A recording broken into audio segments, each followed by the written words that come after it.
राधे दोस्तों, मेरी YouTube channel धार्मिक कथा में आपका हार्दिक स्वागत है। मैं आज आपको अमावस्या की कहानी सुना रही हूँ। एक गरीब ब्राह्मण परिवार था। उस परिवार में पति पत्नी के अलावा एक पुत्री भी थी। वह पुत्री धीरे धीरे बड़ी होने लगी। उस पुत्री में समय और बढ़ती उम्र के साथ सभी स्त्रियोचित गुणों का विकास हो रहा था। वह लड़की सुंदर, संस्कारवान एवं गुणवान थी, किंतु गरीब होने के कारण उसका विवाह नहीं हो पा रहा था। एक दिन उस ब्राह्मण के घर एक साधु महाराज पधारे। वो उस कन्या के सेवा भाव से काफी प्रसन्न हुए।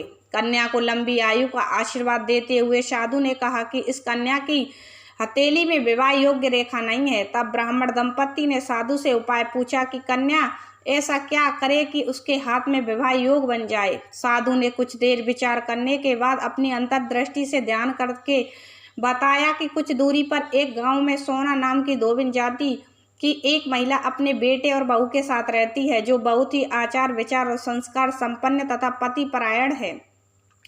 यदि वह कन्या इसकी सेवा करे और वह महिला इसकी शादी में अपने मांग का सिंदूर लगा दे, उसके बाद इस कन्या का विवाह हो तो इस कन्या का वैधव्य योग मिट सकता है। साधु ने यह भी बताया कि वह महिला कहीं आती जाती नहीं है। यह बात सुनकर ब्राह्मणी ने अपनी बेटी से धोबिन की सेवा करने की बात कही। अगले दिन कन्या प्रातः काल ही उठकर सोना धोबिन के घर जाकर साफ सफाई और अन्य सारे काम करके अपने घर वापस चल आती।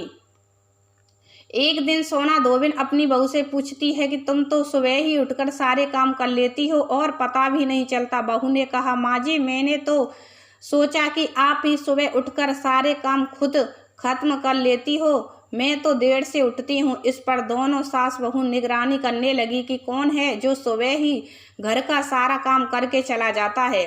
कई दिनों के बाद धोबिन ने देखा कि एक कन्या मुंह बांधकर अंधेरे घर में आती है और सारे काम करने के बाद चली जाती है। जब वह जाने लगी तो सोना धोबिन उसके पैरों में गिर पड़ी। पूछने लगी कि आप कौन हैं और इस तरह छुपकर मेरे घर की चाकरी क्यों करती हैं।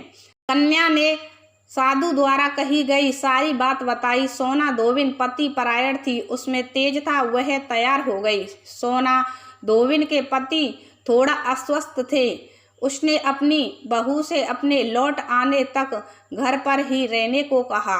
सोना धोबिन ने जैसे ही अपने मांग का सिंदूर उस कन्या की मांग में लगाया, उसका पति मर गया। उसे इस बात का पता चल गया। वह घर से निराजल ही चली थी। यह सोचकर ही रास्ते में कहीं पीपल का पेड़ मिलेगा तो उसे भवरी देकर और उसकी परिक्रमा करके ही जल ग्रहण करेगी।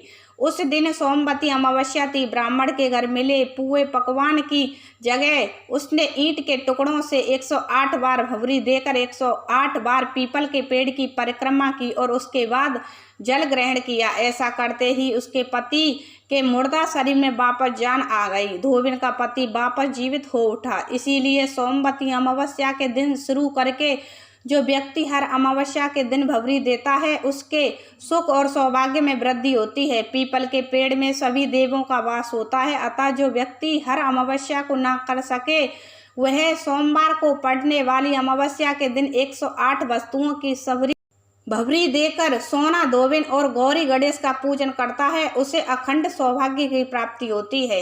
ऐसी प्रचलित परंपरा है कि पहली सोमवती अमावस्या के दिन धान, पान, हल्दी, सिंदूर और सुपारी की भवरी दी जाती है। उसके बाद की सोमवती अमावस्या को अपने सामर्थ्य के हिसाब से फल, मिठाई, सुहाग सामग्री, खाने की सामग्री इत्यादि की भवरी दी जाती है और फिर भवरी पर चढ़ाया गया सामान किसी सुपात्र ब्राह्मण, ननद या भांजे को दिया जाता है।